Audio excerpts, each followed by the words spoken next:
ഒരു 3 രീതിയിൽ പ്രശാന്ത് കിഷോറിനെ നമുക്ക് കാണാം.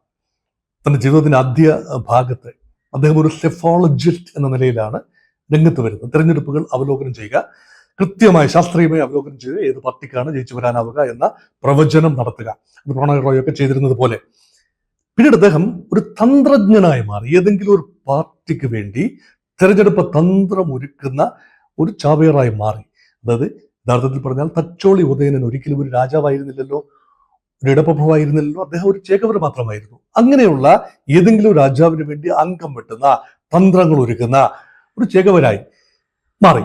അങ്ങനെയാണ് പ്രശാന്ത് കിഷോർ ഇന്ത്യ മുന്നണിയിലെ ചില കക്ഷികൾക്ക് വേണ്ടിയും പിന്നീട് ദേശീയ ജനാധിപത്യ സഖ്യത്തിന് വേണ്ടി മോദി നമ്പർ 1 2014 ദേശീയ തലത്തിൽ നരേന്ദ്രമോദിയുടെ തെരഞ്ഞെടുപ്പിന് വലിയ രീതിയിൽ തന്ത്രങ്ങൾ ഓതിക്കൊടുത്തത് ചായ് പേ ചർച്ച ഉൾപ്പെടെ. മണിശങ്കർ അയ്യർ ഈ AICC ഓഫീസിൽ ചായ കൊടുക്കാനുള്ള യോഗ്യതയെ മോദിക്കുള്ളൂ എന്ന് പറഞ്ഞ നെഗറ്റീവ് റിമാർക്കിനെ എടുത്തുകൊണ്ട് ചായ് പേ ചർച്ചകൾ രാജ്യമാസകലം ഓർഗനൈസ് ചെയ്ത് BJPക്കും നരേന്ദ്രമോദിക്കും മെച്ചപ്പെട്ടൊരു പ്രതിച്ഛായ ഉണ്ടാക്കി കൊടുത്ത തന്ത്രശാലിയായ ഒരു വ്യക്തിത്വമാണ് പ്രശാന്ത് കിഷോർ. അതിനുശേഷം അദ്ദേഹം കളം മാറി ബീഹാർ രാഷ്ട്രീയത്തിൽ അദ്ദേഹം നിതീഷ് കുമാറിനും തേജസ്വി യാദവിനും അല്ലെങ്കിൽ ലാലു പ്രസാദ് യാദവിനും ഒപ്പം കൂടി അവരെ വിജയിപ്പിച്ചെടുത്തു. പിന്നീട് തമിഴ്നാടിൽ ജയലളിതയുടെ വിജയത്തിന് പിന്നിലുള്ള തന്ത്രങ്ങൾ ഒരുക്കി.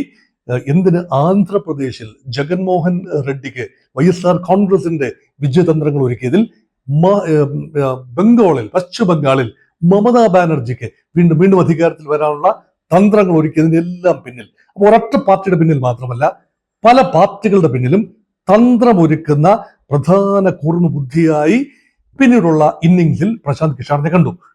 ഇപ്പോഴിതാ കഴിഞ്ഞ ഒരു വർഷമായി ഗാന്ധി ജയന്തി ദിനം 2024 ഒക്ടോബർ 2 അദ്ദേഹം അദ്ദേഹത്തിൻ്റെതായ ഒരു രാഷ്ട്രീയ കക്ഷി രൂപീകരിച്ചു, ജൻസ്വരാജ് പാർട്ടി, അദ്ദേഹത്തിന്റെ മാതൃ സംസ്ഥാനമായ ബീഹാറിൽ. അങ്ങനെ ബീഹാറിന്റെ മണ്ണിൽ അദ്ദേഹം പുതിയ ഒരു ഇന്നിംഗ്സ് തുറക്കുകയാണ്. ഒരു രാഷ്ട്രീയക്കാരൻ എന്ന നിലയിലെ ഇന്നിംഗ്സ് തുറക്കുകയാണ്.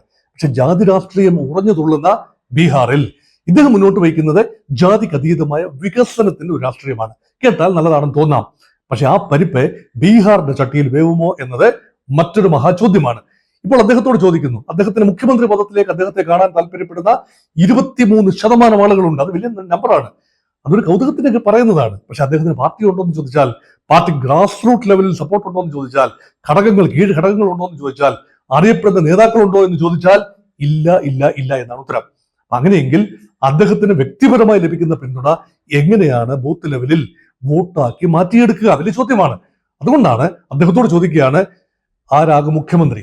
അദ്ദേഹം പറയുന്നു, പത്രലേഖകരോട് അദ്ദേഹം പറയുകയാണ്, താൻ മുഖ്യമന്ത്രി ആകുമെന്ന് പറയുന്നില്ല, പക്ഷേ നിതീഷ് കുമാർ മുഖ്യമന്ത്രി ആവില്ല. ഒരുപക്ഷെ അദ്ദേഹം ഉദ്ദേശിക്കുന്ന BJP നിതീഷ് കുമാറിനെ വെട്ടി മുഖ്യമന്ത്രിയാകാൻ ശ്രമിക്കുമെന്നാകാം, അല്ല എങ്കിൽ ദേശീയ ജനാധിപത്യ സഖ്യം പരാജയപ്പെടുമെന്നാകാം. തന്റെ തന്നെ പാർട്ടിയുടെ സാധ്യത ചോദിക്കുമ്പോൾ പറയുന്നത്, ഒന്നുകിൽ തന്റെ പാർട്ടി 120-130 സീറ്റിൽ ജയിക്കും, അത് മതിയല്ലോ വിജയിച്ച് മന്ത്രിസഭ ഉണ്ടാക്കാൻ. അത് മതിയാവില്ല, അത് പോരാ, എനിക്ക് 150 സീറ്റിൽ ജയിക്കാനാണ് ആഗ്രഹം. 243 അംഗ നിയമസഭയിൽ.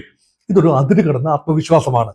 അദ്ദേഹം അതേ ശ്വാസത്തിൽ പറയുന്നു, അല്ല എങ്കിൽ ഒരുപക്ഷെ എന്റെ പാർട്ടി 10 സീറ്റിലേക്ക് ഒതുങ്ങാം. രണ്ടാമത് പറഞ്ഞത് സാധിക്കാനാണ് സാധ്യത. 10 സീറ്റിലേക്ക്, അതിന് അടുത്തുള്ള ഒരു സീറ്റിലേക്ക് ഒതുങ്ങാനാണ് സാധ്യത.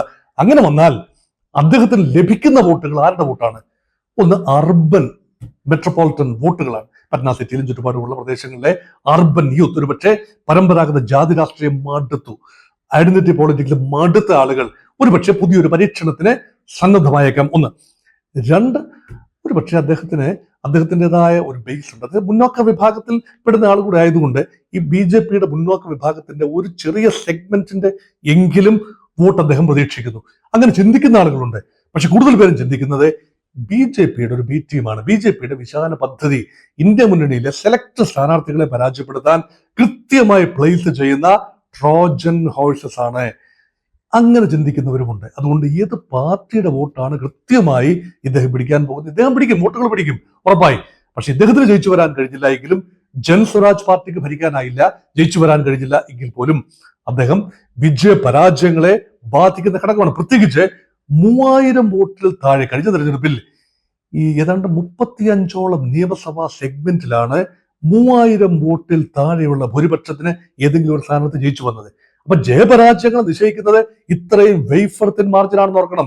7.5 കോടി വോട്ടർമാരുള്ള സംസ്ഥാനത്ത് ഈ 35 സീറ്റിൽ 3000 താഴെ വോട്ടിന്റെ ചെറിയ മാർജിന് വിജയപരാജയങ്ങൾ നിശ്ചയിക്കപ്പെടുന്ന ബീഹാറിൽ ജൻസുരാജ് പാർട്ടിക്ക് ലഭിക്കുന്ന വോട്ടുകൾ തീർച്ചയായും ഫലമാകമാനം അട്ടിമറിക്കാൻ പര്യാപ്തമാണ് എന്നുകൂടി പറയേണ്ടതുണ്ട്.